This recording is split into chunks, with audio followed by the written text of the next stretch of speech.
The warning. The night was quiet inside the human commander's station. The wide metal corridors hummed softly with the sound of energy flowing through hidden pipes. Outside, beyond the transparent panels of the control room, the black sea of space stretched forever. Stars shined like cold fire. Commander Elias sat alone at his desk, studying glowing screens filled with trade numbers and patrol reports. He had lived among aliens for many years now, trusted by some, feared by others. But tonight he felt uneasy. He rubbed his tired eyes. The numbers didn't match. Supplies were lower than expected. Shipments were delayed without clear reason. For months he had ignored these small gaps. Maybe they were just mistakes. Maybe his staff was careless. Yet something inside whispered that it was not simple. A faint sound disturbed his thoughts. The control room door slid open with a soft hiss. Elias looked up sharply. Standing there was a small figure, an alien girl no older than 13 by human measure. Her skin was pale silver, her wide eyes glowing faintly blue under the dim light. She looked nervous, her thin hands clutched around a worn cloak. "You should not be here," Elias said firmly, standing from his chair. "This area is restricted." The girl stepped forward, her bare feet silent against the cold floor. She looked at him with urgency. "Someone's stealing from you," she whispered. Her voice was soft but steady. "If you don't act soon, you will lose everything." Elias froze. For a moment he thought he misheard. "What did you say?" he asked carefully. The alien girl's eyes darted around the empty room as if afraid of shadows. "Your people are not loyal," she said. "They take what is yours. They sell it outside. They laugh at your trust." Suspicion burned in Elias's chest. His staff had worked with him for years. Humans and aliens both. Engineers, traders, guards, cooks. He had built his team carefully. Could they really betray him? Or was this child sent to plant doubt in his mind? "Why should I believe you?" Elias asked, his tone sharp. The girl's gaze did not waver. "Because I have seen it. Because I know where the stolen things go. But if they know I spoke to you, they will kill me." Her voice cracked on the last word. She hugged her cloak tighter around her body. Elias studied her. She looked frightened, but there was a strange strength in her eyes. She wasn't lying, at least not in the way children lie. He felt an odd pull, an instinct telling him she spoke the truth. "Who are you?" he asked softly, her lips pressed together. For a second she seemed ready to answer, but then she shook her head. "It doesn't matter who I am. What matters is this: they are stealing from you every night, and they will not stop until you are gone." Before Elias could move closer, before he could press her for details, the girl stepped back quickly. "I have to go," she whispered. "They are watching." And with that she turned and slipped through the door, vanishing into the dark corridor like a shadow. Elias stood frozen in silence. His heart beat faster. His mind swirled with questions. Who was she? What did she know? Was this a trap from his enemies or a true warning? He sank back into his chair, staring at the glowing screens before him. The numbers, the missing supplies, the strange delays. Suddenly they no longer seemed like small mistakes. They looked like evidence, like clues he had been too blind to see. He replayed her words in his head. "Someone's stealing from you." His jaw tightened. He wanted to call his guards, send them to find the girl, to bring her back for answers. But another thought stopped him. If what she said was true, then maybe the guards themselves could not be trusted. Maybe his whole staff was compromised.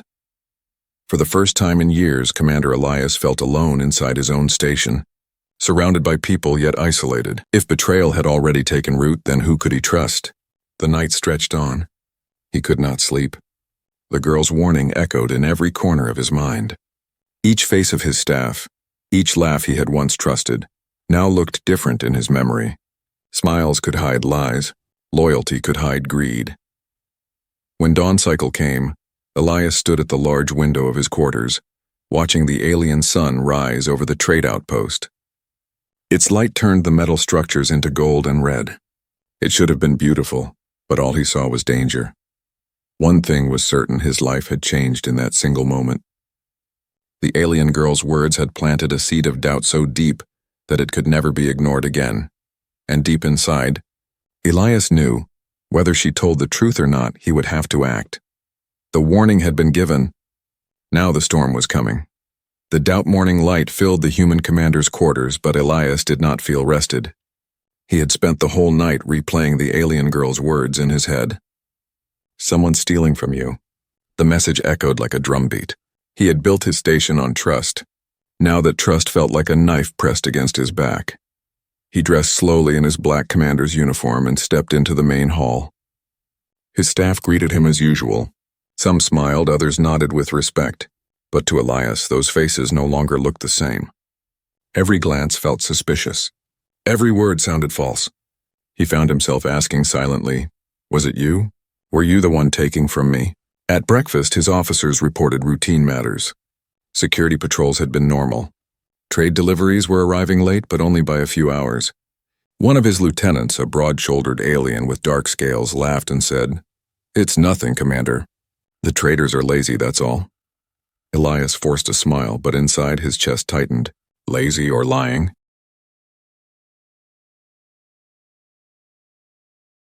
The room went quiet. The staff exchanged quick looks before handing over the data tablets. Elias scrolled through the numbers. At first glance, everything appeared normal. But his sharp eyes noticed small irregularities, missing crates, adjusted times, signatures that didn't match. Each detail was tiny, so small that most would ignore it. But when placed together, they painted a picture of quiet theft. Elias set the tablet down slowly. "Strange," he said, his voice calm but cold. "It seems we are losing more fuel cells than we should." "Who signed these reports?" Silence. No one answered. Then one of the younger clerks raised his trembling hand. I did, sir. It must be a mistake. I'll correct it at once." Elias studied him. The boy's hands shook. His forehead shined with sweat. Elias could not tell if it was guilt or just fear of being accused. "Very well," Elias said at last. "Correct it." His tone was flat, giving nothing away. The meeting continued, but Elias's thoughts were elsewhere. The alien girl's face returned to his mind. Those glowing blue eyes, that soft voice heavy with warning. Was she right? Had betrayal already eaten into his crew? Or was he letting paranoia destroy the trust he had built over years? Later that day, Elias walked through the docking bay. Workers carried crates, engineers checked ship engines, guards stood watch at the doors. Everything looked normal, but Elias's eyes were sharper now.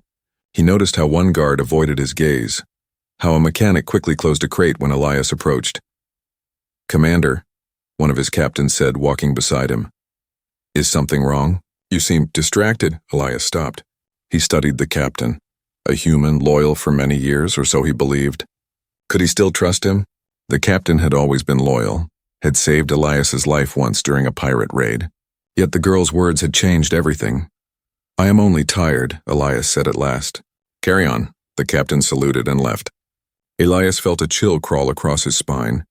Trust was a heavy burden. It could shatter with a single word. That night, Elias sat alone again in the control room.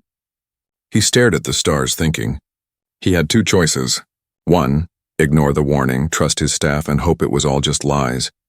Two, take action, risk everything, and maybe uncover a betrayal that would destroy his station.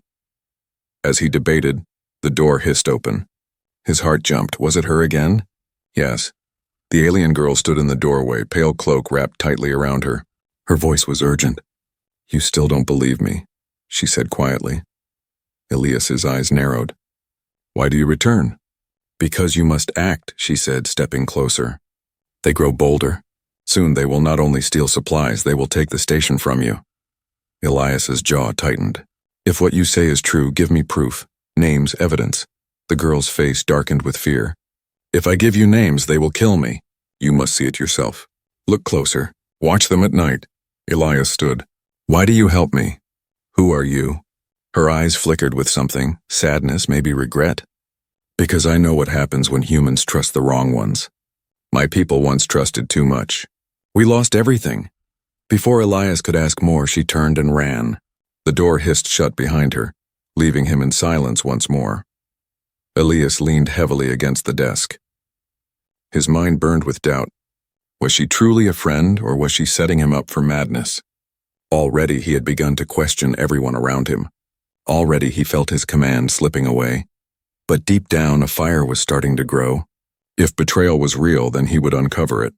If not, then he would crush the lies with truth. For now, though, one thing was certain. The seed of doubt had taken root. and it was spreading through his heart like wildfire. The confrontation. The station's lights dimmed as the artificial night cycle began. Most of the staff had gone to rest, but Commander Elias remained awake, pacing through the silent halls. The alien girl's warning circled in his mind like restless shadows. Someone's stealing from you. They will take everything.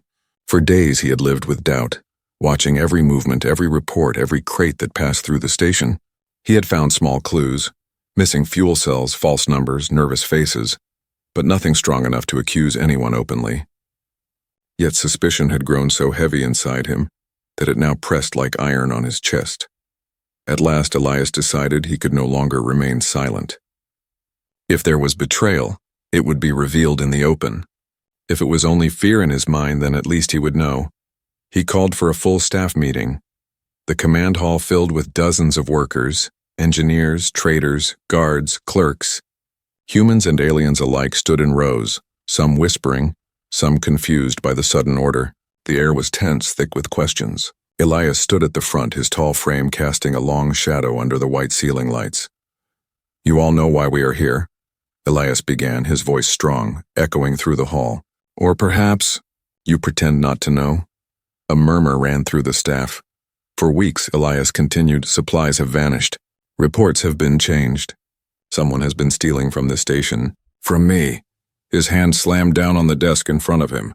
"And it ends tonight." Gasps filled the room. Some workers exchanged quick, fearful looks. Others shook their heads, protesting quietly. "That's impossible," one of the senior officers spoke up. "Commander, we've served you faithfully for years. None of us would betray you. Would you swear that with your life?"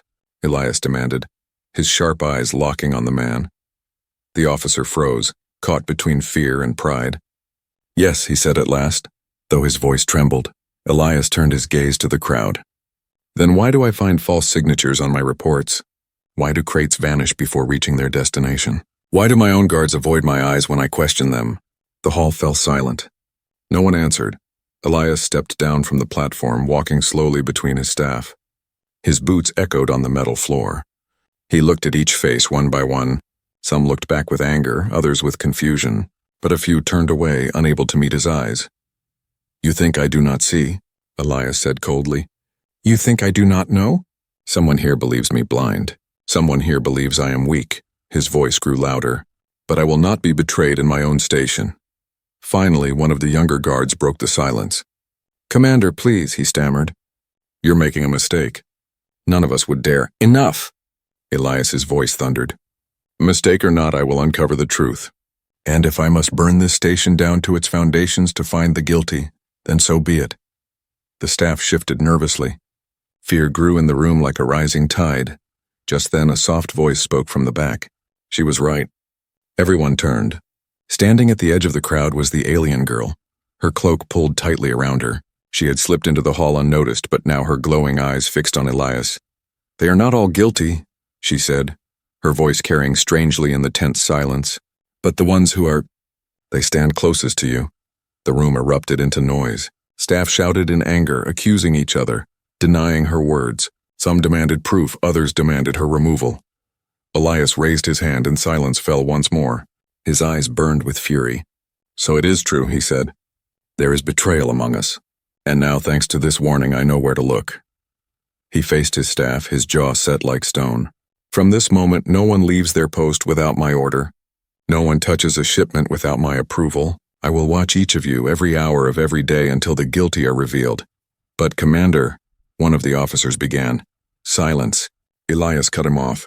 His voice was sharp as a blade. "Loyalty will prove itself in time. Lies will not survive under my eyes." The staff stood frozen, pale and silent. The alien girl slipped away into the shadows once again, unseen by most. Only Elias caught her leaving, and in her eyes he saw not victory, but sorrow. As the staff dispersed, whispers spread like fire through the station. Trust had been broken. Fear ruled the air. Some looked at Elias with anger, others with doubt, but none with the old warmth of loyalty. Elias stood alone at the front of the hall, his fists clenched. He had demanded the truth, but in doing so he had torn the heart of his crew. For the first time, Elias realized that the fight ahead was not only against thieves, it was against suspicion itself. suspicion that could turn friend into enemy, and loyalty into betrayal. And he knew the storm had only just begun. The purge. The station's corridors felt heavier than before. Whispers carried through every corner, and fear clung to the air like smoke after fire. After the confrontation, the crew no longer looked at their commander with loyalty. They looked with suspicion, anger, and quiet fear. Trust had shattered like glass. Elias sat alone in his command chamber staring at the records flashing across his screen. The numbers told a cruel story. Supplies lost, shipments altered, money vanishing like water through broken hands. Each report, each signature, each gap was another knife twisting in his back. The alien girl's warning rang in his mind again. They will not stop until you are gone. He clenched his fists. Perhaps she was right. Perhaps betrayal had already spread too far. If rot touched the entire tree, then cutting one branch would not save it. He would have to burn the roots. The next morning, Elias summoned his staff once more. They gathered in the hall, tense and restless. Some still looked.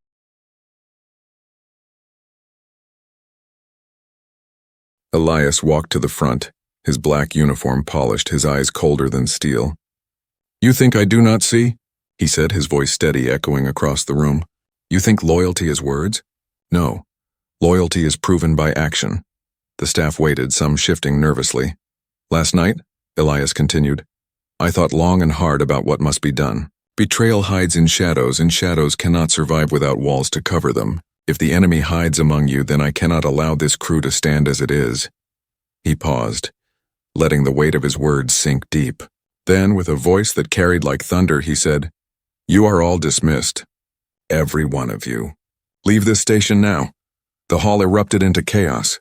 Voices shouted at once, shock, anger, denial. Some begged for mercy, others cursed his name. "You cannot," one officer cried. "We have families here." "Silence," Elias roared. "I trusted you, and what did you give me? Lies, missing supplies, changed reports. I will not command liars and thieves." Another guard stepped forward, trembling with rage. "We have given our lives to you, Commander. You cannot cast us aside for a child's whisper." Elias's eyes narrowed. "I already cast aside my sleep, my peace, my faith in you. Now I cast aside your service."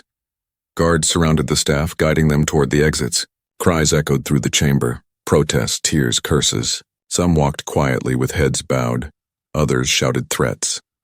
The station that had once buzzed with voices, laughter, and work was now filled with silence. One by one, the halls emptied. Engineers left their tools, traders left their records, cooks abandoned the kitchens. Doors closed behind them like final judgments. Within hours, the vast outpost stood hollow. Crates of supplies remained stacked in corners, but no hands to move them. Engines hummed, but no engineers checked their health. Security cameras glowed, but no guards patrolled the halls. Only Elias remained, his boots echoing in the empty corridors. The silence was louder than any storm. For a brief moment, doubt stabbed his heart. Had he done the right thing? Had he fired the innocent along with the guilty? But then he remembered the girl's words. "If you don't act soon, you will lose everything." He convinced himself this was the only way. Better to lose his staff than to lose the station. Better to stand alone than be surrounded by betrayal. That night, Elias patrolled the docking bay himself. The great metal chamber felt like a tomb, its walls echoing with emptiness. He checked crates, sealed doors, and locked controls with his own hands. The work of 10 men now rested on his shoulders alone. As he walked, a voice came from the shadows. "You truly did it," the alien girl said softly. Elias turned sharply. She stepped out, her cloak brushing against the floor. Her glowing blue eyes studied him with something close to sorrow. "They are gone," Elias said, his voice rough. "All of them. I will run this station myself if I must." The girl lowered her head. "Some of them were innocent." Elias stiffened. "Then they were guilty of silence. They saw the theft yet said nothing. That is betrayal too." She looked at him for a long time, then whispered, "You are stronger than they thought, but strength alone will not protect you. Without your people, others will come for you. Rivals, raiders, enemies, they smell weakness." Elias's eyes hardened. "Let them come. I would rather fight enemies face to face than sleep among traitors." The girl's expression was unreadable. She turned away, her voice fading as she walked into the shadows. "You will need more than your strength, human. The storm has only begun. Elias stood alone in the vast empty bay. The silence pressed down on him like a heavy cloak. He had purged the station of betrayal, or so he believed. But as he looked out through the transparent panels at the endless sea of stars, he felt a new danger stirring, because now he was not surrounded by liars. Now he was surrounded by nothing at all. The trap, the station, was silent. Without workers, without guards, without chatter in the halls, it felt more like a ghost ship than a bustling outpost. Commander Elias walked alone through the echoing corridors, carrying a datapad in one hand and a weapon at his side. Every sound was louder now, the hiss of air vents, the hum of engines, the creak of metal as the massive structure shifted slightly against the pull of distant stars. For 2 days he had run the station alone. He worked without rest, checking shipments, monitoring sensors, and sealing off storage bays. He slept for only minutes at a time, always waking in fear that someone had slipped aboard. And yet, the station still bled. Supplies continued to vanish. Small at first, almost invisible. But Elias was too sharp to miss it. Crates he had locked personally were lighter when he returned. Fuel cells sealed under his codes showed signs of tampering. Someone was still inside his walls. On the third night, Elias sat in the control room staring at the security feeds. His eyes burned from lack of sleep. It should be impossible, he muttered under his breath. There is no one left. And yet, a faint beep caught his attention. The comms array was flashing. He opened the signal log expecting a routine trade ping. Instead, his heart froze.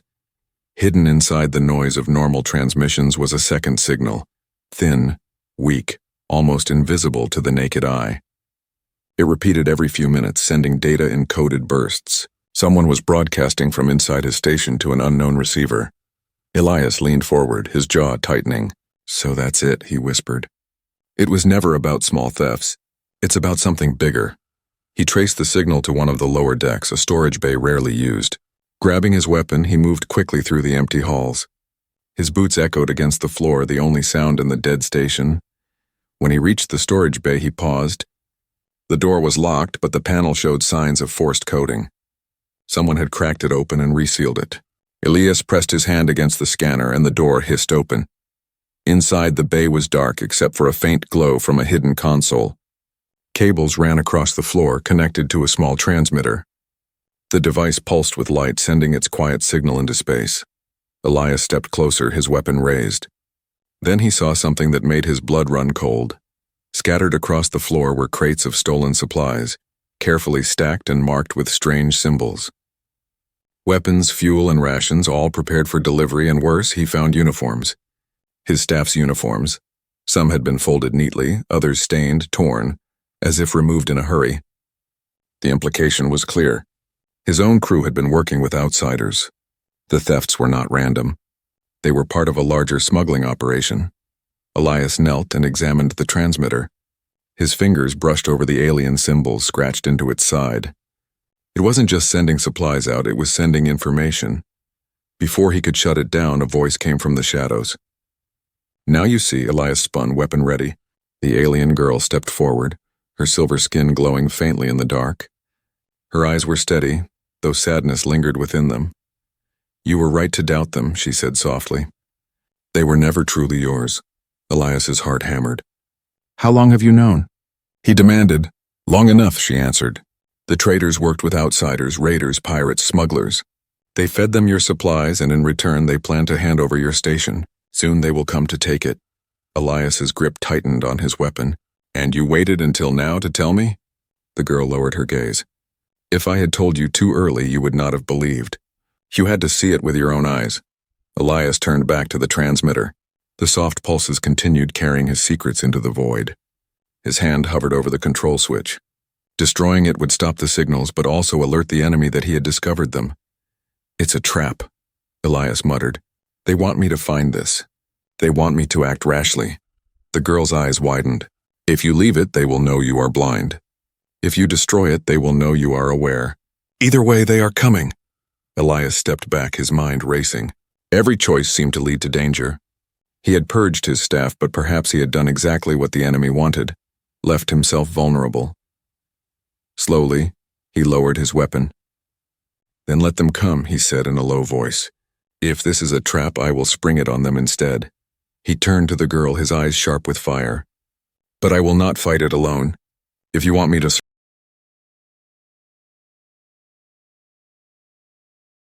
The girl's lips parted as if to answer, but the transmitter pulsed brighter, louder, cutting through the silence like a heartbeat.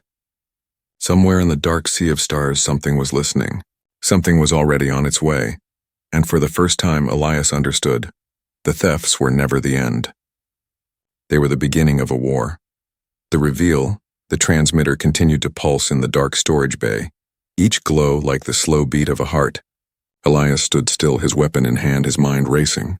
The station was nearly empty, stripped of its workers. Yet somehow the walls felt crowded, with ghosts, with betrayal, with unseen eyes watching from afar. The alien girl remained silent, her blue eyes fixed on him. She had warned him, guided him, but always in shadows. Elias's patience snapped. No more riddles, he said, his voice sharp. You say you help me, but you give me nothing but warnings. If you want me to survive this, then tell me the truth. Who are you? The girl hesitated. For the first time, she looked truly afraid.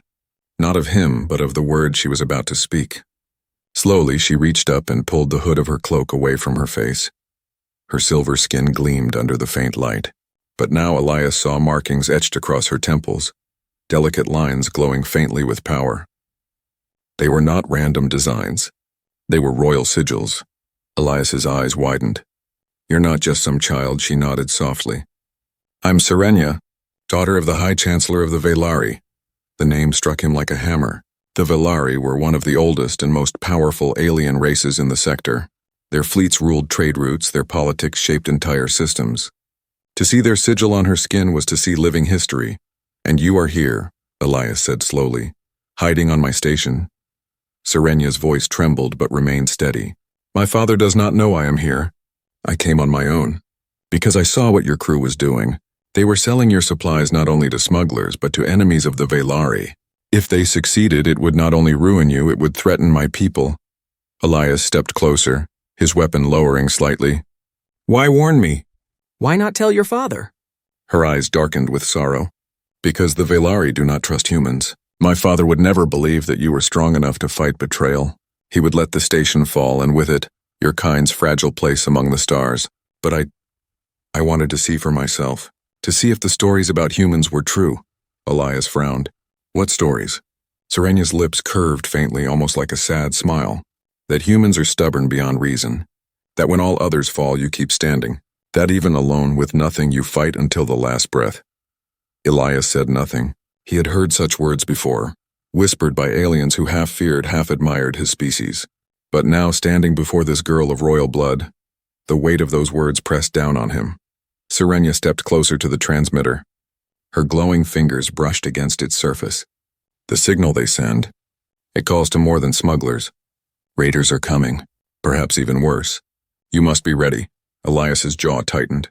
I dismissed my crew. The station is mine alone now, but one man cannot stand against a fleet. Not alone, Serenia said quietly.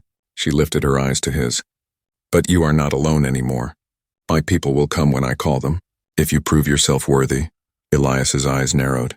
Worthy? You test me like a child playing games? Serenia shook her head. No, I test you because if you fail, more than your station will fall. Human pride will fall with it, and the galaxy will never trust your kind again. Elias turned away, staring out the small viewport in the storage bay. Beyond, the stars glittered cold and distant. A storm was building out there. He could feel it. You ask me to fight a war, he muttered. No, Serenia corrected softly. I ask you to survive one. For a long moment, silence filled the room. The transmitter pulsed again, and Elias finally reached forward. With a swift motion, he smashed the control core under his fist. Sparks burst out, and the device went dark. Serenia gasped. You destroyed it. They already know I found it, Elias said, his voice grim. Better they know I am not blind than think me a fool. Serenia's glowing eyes studied him. At last she nodded. Then you have chosen your path. The deck beneath their feet rumbled. Alarms flickered on across the control panel. The station's outer sensors screamed with warnings. Something massive had entered their range. Elias's eyes snapped to the display. Ships. Not one, but many. Raider vessels moving in formation, circling like predators around prey. The trap had been sprung. The enemy was here. Elias gripped his weapon tightly, his voice steady as steel. Then it begins. Serenya's faint smile returned, though her eyes held fire now. And now, Commander Elias, we will see if the stories of your people are true. Together they stood in the dark bay. Two unlikely allies. One human commander stripped of everything. One alien princess far from her throne, facing the storm that was about to break against them. And in that moment, the fate of more than a single station began to change. The consequence, the station shook as the first blast struck its outer hull.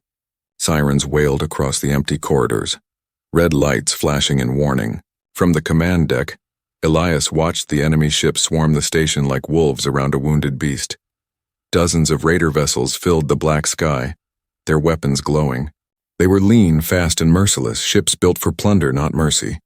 Each carried crews that lived only for blood and stolen wealth. Elias had fought them before, but never alone. Serenya stood beside him, her silver skin glowing faintly in the crimson light of the alarms. She looked calm, but her eyes betrayed her fear. "They will not stop until the station falls," she said. Elias's hands moved quickly over the controls. Shields flickered online, but they were weak. With no engineers to maintain them, the systems were fragile. "Then we hold as long as we can," he muttered. "If they want this station, they'll bleed for it." The raiders opened fire again. Explosions rippled across the outer hull. The station groaned like a dying beast. Elias activated the defense turrets. Automated cannons along the station's edges whirred to life, spitting beams of fire into the void. Several raider ships burst apart, but more closed in. "They're boarding," Elias realized. Warning lights flashed across the deck, signaling breaches in the docking bay. The raiders were cutting their way in. He grabbed his weapon and turned to Cernea. "Stay here," but she shook her head firmly. "I will not hide. My bloodline is not made of cowards." Elias gave her a hard look, but wasted no time arguing. Together they rushed down the corridors, boots pounding against the steel floor. Smoke drifted through the air, filling the station with the scent of burning metal. When they reached the docking bay, the doors had already been torn open. Raiders poured in, hulking figures in black armor carrying crude weapons and snarling like animals. Elias raised his rifle and fired. The first raider fell, then another, but they kept coming. Dozens stormed through the breach, their war cries echoing through the vast chamber. "Stay behind me," Elias shouted, but Cernea moved with surprising speed. She raised her hands, and the markings on her skin glowed brighter. A wave of shimmering energy erupted from her palms, knocking several raiders back. Elias stared in shock for a moment, then returned to firing. Side by side, human and alien fought. Elias's weapon burned hot, cutting down raiders in bursts of fire. Cernea's strange power flared like lightning, scattering attackers across the floor.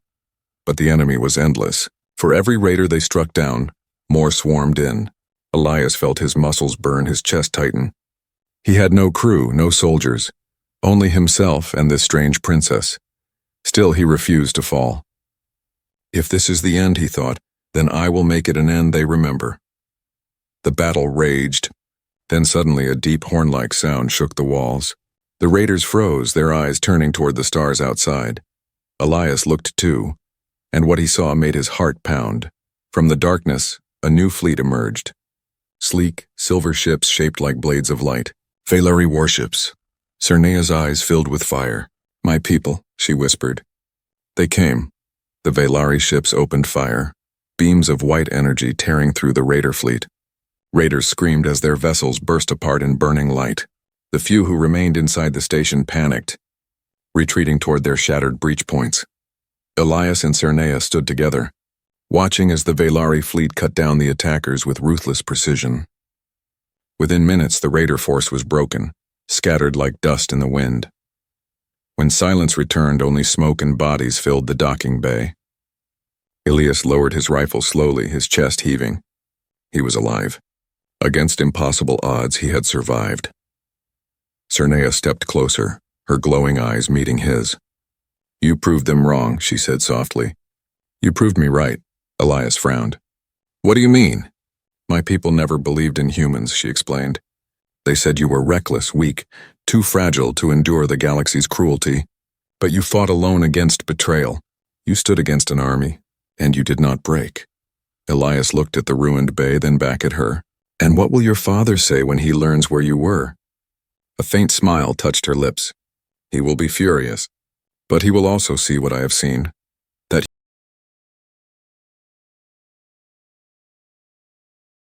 Elias exhaled slowly. He felt the weight of exhaustion pressing on him, but also a strange relief. Perhaps his madness, firing his entire staff, standing alone, had led him here for a reason. But then Cernea's smile faded. She turned her gaze back toward the stars, her expression grave. This was only the first wave, she said quietly. The raiders were pawns. The true enemy still waits beyond the dark. Elias followed her gaze, his jaw tightening. Then let them come, he said. If this was their test, they'll find humanity ready for the next. The station was scarred, his crew gone, his trust shattered. But as Elias stood beside the alien princess, watching the Velari fleet burn away the last of the raiders, he felt something new stirring, not just survival,